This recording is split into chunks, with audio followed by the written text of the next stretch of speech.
there, Dr. Lepora here. Excited to continue our conversation on diversity, equity, and inclusion. And this one is about, what does equity have to do with it anyways? And the reason why I decided to create this message is because there are many leaders reaching out asking me, what is equity? And so I applaud them for asking the question. And the reason that is because a lot of people are throwing out buzzwords, diversity, equity, and inclusion. This is a great thing because of all these atrocious things that have been receiving higher levels of exposure in the news within the past year and more. And to me, it's very important to understand the difference of these concepts. Why is it important? Because it requires different tools, different steps in order to reach them as goals. And first and foremost, it requires an appreciation of these three elements individually, respectively, because they are different elements in order to make a difference. Awareness is that first phase, as we know, in any healthy transformation. And appreciation is that second phase. So if people are not aware regarding what it is, they cannot appreciate it. And if they can't appreciate it, well, they really can't do anything about it in an intentional way. So let's just talk about the different definitions of all three and not just equity to provide clarity. So diversity is pretty much a diverse number being the operative word of people, of elements within your organization, within your environment. So diversity is purely talking about numbers.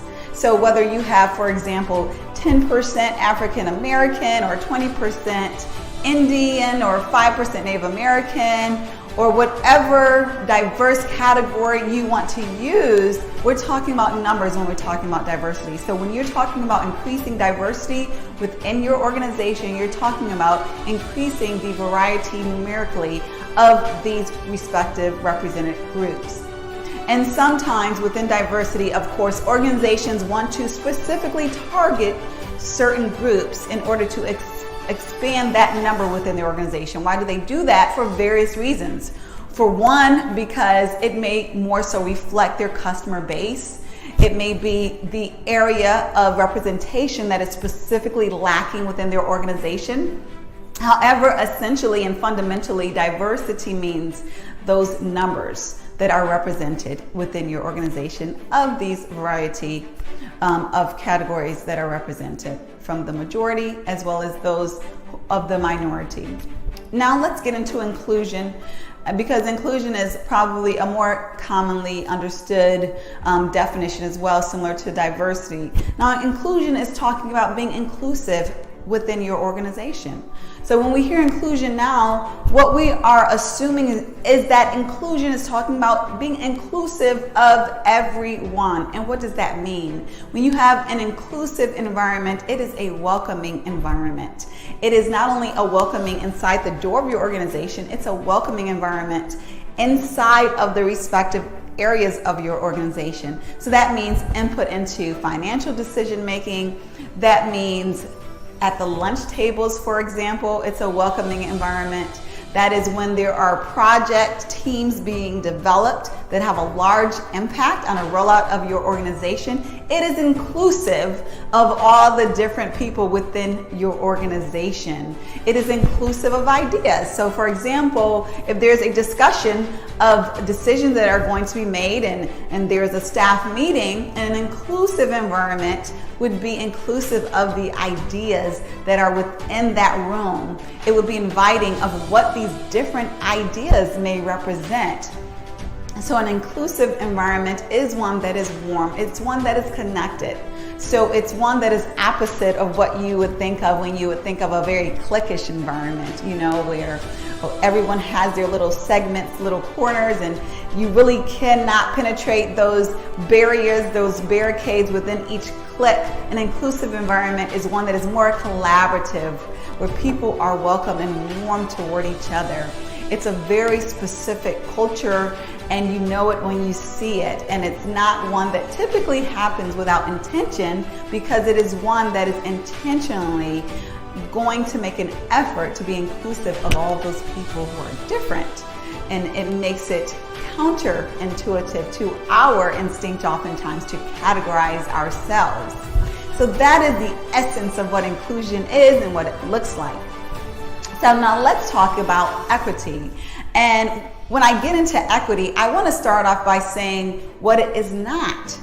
And I think this is very important because equity sounds like equality, and obviously there are similarities there, but it is a very specific difference that exists. So with equality, we are talking about people being equal, obviously, people being treated equally. So for example, in kindergarten, oftentimes when we have children, we want to make sure if we give one kid a banana, the other one gets a banana. That is equality. Moving up, fast forwarding to a more adult scenario, if we have two project managers, we want to ensure that they are paid equally for doing the same work.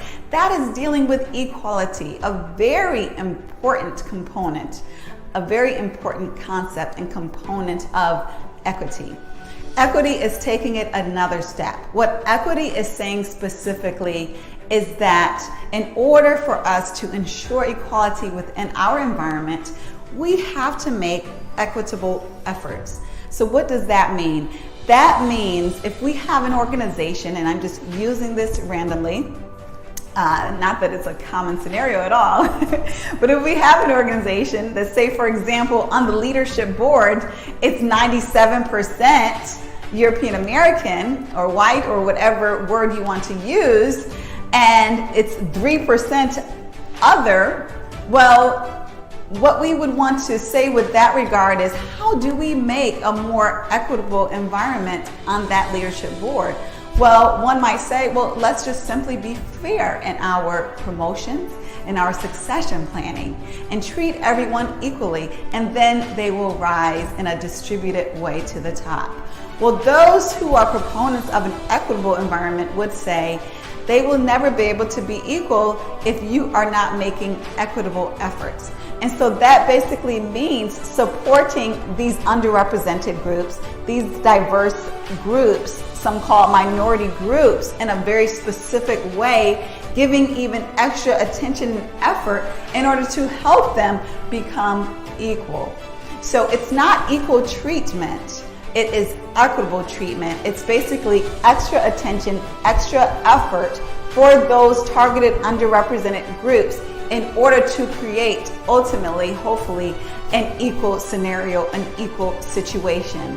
Because those organizations and individuals of that thought realize that it is going to be very hard to systemically change a cycle of where 97% of the leadership or of the organizational body is of one category.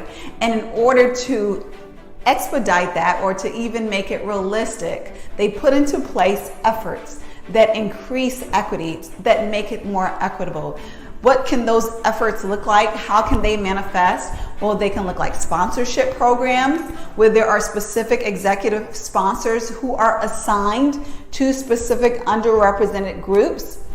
Mentors, which are very similar to sponsors. It can look like leadership programs that are specifically targeting underrepresented groups. It can look like slates that are ensuring an ample, abundant level of diversity in order to ensure that representation on specific levels. But what it definitely is it's very intentional, and it is an effort, the opposite of equal, in order to get the outcome of equal, or something that makes more sense, that is more evenly distributed with regard to whatever your population and or goals are. I hope this helps. If you have any questions, feel free to reach out, because I love to discuss this. And please do share it with anyone who you believe would benefit from this information. And of course, have a wonderful day.